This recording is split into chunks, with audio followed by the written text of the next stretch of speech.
Disclaimer, इस video में जो भी बातें कही गई है या फिर बताई गई है उनका सोर्स मेरा नहीं है। इनमें से हर एक चीज़ इंटरनेट के थ्रू जानी गई है और दिखाई गई है। और अगर इस वीडियो में मैं किसी भी क्रिएटर की वीडियो यूज़ करता हूँ तो उसका क्रेडिट वीडियो के एंड में दिया जाएगा और आपको उन हर एक वीडियो या फिर क्लिप की लिंक डिस्क्रिप्शन में मिल जाएगी। Thank you. 9 अगस्त को एक ट्रेनी डॉक्टर के साथ कोलकाता में रेप हो जाता है और ये चीज इतनी ग्रुसम है कि हॉस्पिटल इस चीज को एक सुसाइड बता देता है। और जिस बंदे ने ये रेप किया था वो खुद एक पुलिस का वॉलंटियर था जिसका नाम था संजय रॉय। मुझे सिर्फ यही लगता है कि हम एज अ सोसाइटी हार चुके हैं, एज अ पर्सन हम हार चुके हैं और इंडिया को हम इस तरह से पोर्ट्रे कर रहे हैं इस वर्ल्ड के आगे कि मैं बता नहीं सकता। मैं खुद यहाँ पे 3 औरतों के साथ रहता हूँ और इन सब चीज़ों को सुनने के बाद मुझे एक डर बैठ जाता है मेरे मन में। मैं प्रे करता हूँ कि ऐसी चीज़ें कभी हो ना, बट अगर मेरे पहचान वाले किसी व्यक्ति के साथ ऐसा होता है तो मुझे नहीं लगता इंडिया के अंदर मुझे सही लेवल का जस्टिस कभी मिल पाएगा। इंडिया में एक ट्रेनी डॉक्टर के साथ रेप होता है क्योंकि वो एक गलत काम के अगेंस्ट एक्शन लेती है, अपनी आवाज उठाती है। एज पर द इंफॉर्मेशन, वो जो ट्रेनी डॉक्टर जहाँ पर काम कर रही थी, वो जो ऑर्गेनाइजेशन थी, वहाँ पे एक सेक्स और ड्रग रैकेट चलाया जा रहा था जिसमें उस कॉलेज का प्रिंसिपल भी इन्वॉल्व था। अब उस ट्रेनी डॉक्टर को पता नहीं था कि प्रिंसिपल इन्वॉल्व है और वो उस प्रिंसिपल को जाकर इस चीज की कंप्लेंट कर देती है और इस चीज के रिटर्न में उसको क्या मिलता है, उसकी गाड़ी जो थी उसे तोड़ दिया जाता है और उसको 36 घंटों की शिफ्ट्स दी जाती है काम करने के लिए। और ये चीजें इनफ नहीं थी तो 9 अगस्त को रात को अपने फेलो एम्प्लॉयज के साथ वो खाना खाकर अपनी नेक्स्ट ड्यूटी पे जाती है और जैसे ही वो 2:30 बजे के आसपास उस ड्यूटी से वापस आके एक सेमिनार हॉल में अपने आप को एक लाल कलर के कंबल में लपेट कर आराम कर रही होती है, उसके साथ एक बहुत घिनौनी एक्टिविटी होती है जिसके बारे में मैं बात नहीं कर सकता। अगली सुबह उसकी बॉडी उसी सेमिनार हॉल में हाफ नेकेड पाई गई थी और उसकी बॉडी पे मल्टीपल इंजुरीज थी। इसके बाद उसके फैमिली को कॉल मिलाया गया और उनको बुलाया गया कि आप बॉडी को आके देख लीजिए और थोड़ी ही देर के अंदर उनको बताया जाता है कि आपकी बेटी ने सुसाइड कर लिया। अब ये सुनकर उस लड़की की जो फैमिली थी वो जल्दी से हॉस्पिटल पहुंचती है और उन्हें लगभग वहाँ पे 3 घंटे रुकाया जाता है और उसके बाद उनमें से जो फादर थे उनको सिर्फ अलाउ किया जाता है कि आप जाके बॉडी देखिए और आप वहाँ से फोटोज क्लिक करके आपकी फैमिली को दिखा सकते हो। और वो जो फादर थे वो अंदर जाते हैं और उस बॉडी को देखते हैं और उस बॉडी को देखने के बाद उनको एक क्लियर चीज हो जाती है कि ये सुसाइड नहीं है बट रेप और मर्डर है। तो वो पुलिस में जाकर एक मर्डर और रेप केस फाइल कर देते हैं। कुछ लोग कहते हैं कि वो लड़की इतनी रात को उस सेमिनार हॉल में क्या कर रही थी। तो मेरा सवाल है उन लोगों से कि अब इंडिया इतने सालों से एक फ्रीडम ले चुका है, फिर भी अगर इंडिया में औरतों को रात को घूमने की अगर फ्रीडम नहीं होगी तो फ्रीडम का कुछ मतलब नहीं है। और दूसरी चीज़, ऐसा भी नहीं है कि वो बाहर खुले में घूम रही थी, वो अपने ही हॉस्पिटल के एक सेमिनार हॉल में आराम कर रही थी। और इस खतरनाक इंसिडेंट के बाद कुछ दिनों के बाद ही उस हॉस्पिटल में कंस्ट्रक्शन चालू हो जाता है ताकि वहाँ पे जो भी प्रूफ्स और एविडेंसेस थे उनको मिटाया जा सके।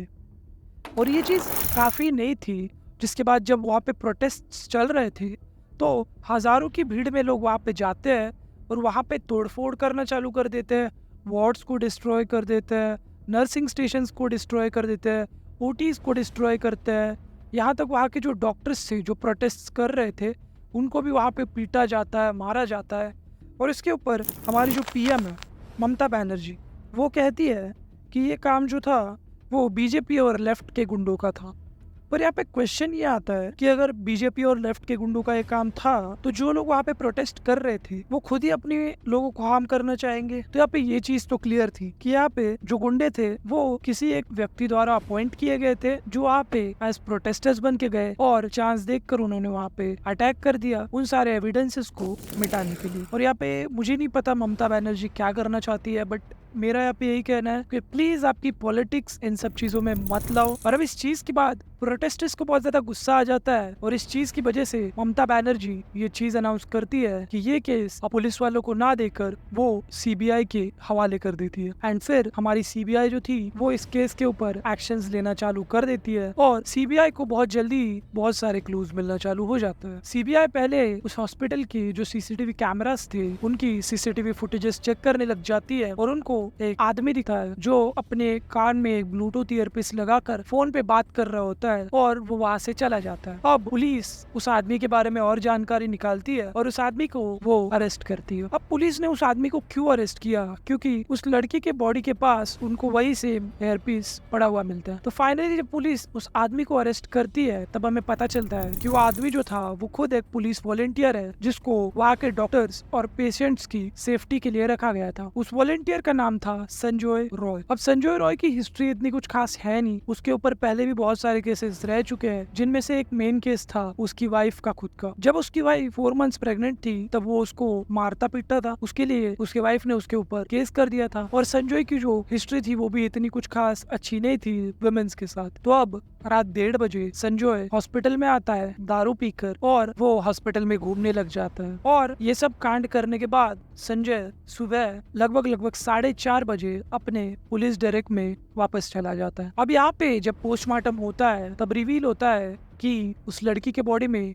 मल्टीपल इंजुरीज थी, जिसमें इंक्लूडेड थी कि उसकी आंखों से खून निकल रहा था क्योंकि वो जो ग्लासेस पहनती थी वो ग्लासेस फोड़ दिए गए थे, जिसकी वजह से जो ग्लास था वो उसके आंखों में चला गया था। उसके अलावा उसके मुंह से खून निकल रहा था, उसके नाक से खून निकल रहा था, उसके मुंह के ऊपर बहुत ज्यादा मार्क्स थे क्योंकि संजय जो था उसके मुंह को दबा रहा था ताकि उसकी आवाज बाहर ना जा पाए। और उसके गले की जो हड्डी थी वो भी टूटी हुई थी। उसके राइट लेग में इंजुरी थी, उसके बेली में इंजुरी थी, उसके वजाना में भी इंजुरी थी और बहुत ज्यादा अलग अलग जगहों पे मल्टीपल इंजुरीज थी। एंड इन सब चीजों के बाद जब ऑटोप्सी होती है तब ये चीज रिवील होती है कि उसका रेप एक अकेले पर्सन ने नहीं किया है, उसका रेप मल्टीपल लोगों ने किया गया है। बट अभी तक सिर्फ संजय ही अरेस्ट किया गया है। और आफ्टर ऑल दिस संजय को अभी भी कोई भी क्लियर शिक्षा दी नहीं गई है, वो अभी भी बस पुलिस के पास पड़ा हुआ है। एंड इन सब चीजों के बाद वो जो कॉलेज था उसके जो प्रिंसिपल थे वो रिजाइन कर देते हैं। बट हमारी जो ममता बनर्जी थी वो उनका रेजिग्नेशन एक्सेप्ट ना कर उनको ट्रांसफर दे देती है नेशनल कॉलेज में कोलकाता के। आप ये चीज बिलीव कर पा रहे हो? हमारी पीएम जो कोलकाता की है वो उनको ट्रांसफर दे देती है नेशनल कॉलेज में। और इतना बड़ा मतलब ड्रग रैकेट चलाने वाले आदमी को और सेक्स रैकेट चलाने वाले आदमी को आप नेशनल कॉलेज में प्रिंसिपल बना रहे हो। I don't know as a society हम कहाँ पे जा रहे हैं और हमारी दुनिया में शायद ह्यूमैनिटी खत्म हो चुकी है। बट अब मुझे खुद पे शर्म आने लग गई है इस सोसाइटी का पार्ट बताने में। इंडिया अपने आप को बहुत गलत तरीके से वर्ल्ड के सामने पोर्ट्रे कर रहा है। एंड ये गलती हर एक इंडियन की नहीं है बट ऐसे कुछ लोगों की है जिसकी वजह से इंडिया को एक गलत वे में देखा जा रहा है पूरी सोसाइटी की वजह से। एंड एट द एंड मुझे यही चीज कहनी है कि ये चैनल मैंने मनी मेकिंग फैक्टर की वजह से नहीं बनाया। मैं बस इस चैनल के थ्रू लोगों में अवेयरनेस फैलाना चाहता हूँ और अगर फ्यूचर में ये चैनल मोनेटाइज होता है तो मैं उसको वेल बीइंग और दूसरे चीजों के लिए मैं इस चैनल से जो भी मनी आएगा उसको यूज करूंगा। और अगर आपको लगता है कि मैं ओवर रिएक्ट कर रहा हूँ तो मुझे कोई प्रॉब्लम नहीं है, आप मुझे कमेंट्स में जाके गालियां दे दो, मुझे कोई फर्क नहीं पड़ता। But as our current law is doing कि भाई वो लोगों को बस अरेस्ट करके जेल में रख रहे हैं तो ये स्ट्रिक्ट एक्शन नहीं है, इससे कुछ फर्क नहीं पड़ रहा उन रेपिस्ट लोगों को। तो एज पर माई थिंकिंग मुझे लगता है कि जो भी बंदा अगर रेप करके अरेस्ट किया जाता है तो उनके प्राइवेट पार्ट्स को काट देना चाहिए, उनको पेन फील होना चाहिए और फिर उनको जिंदा जला देना चाहिए ताकि उनको पेन और दर्द वो फील हो जब तक वो मर ना जाए। मैं इस चैनल के थ्रू बस अवेयरनेस फैलाना चाहता हूँ और अगर किसी की भी फीलिंग्स हर्ट हुई है आई एम रियली सॉरी। इस वीडियो में मैं जो भी मुझे लगता है उन चीज़ों के ऊपर बात कर चुका हूँ। और अगर आपको वीडियो ज़रा भी पसंद आई होगी आप वीडियो को लाइक कर सकते हो और आपको इस टॉपिक के ऊपर क्या लगता है आपको कमेंट में मुझे बता सकते हो। और मैं इस चैनल को आपको सब्सक्राइब करने के लिए बिल्कुल भी नहीं बोलूँगा। Thank you for watching the video and please इस चीज़ के बारे में सोचो as a person, as a society. Thank you, peace out.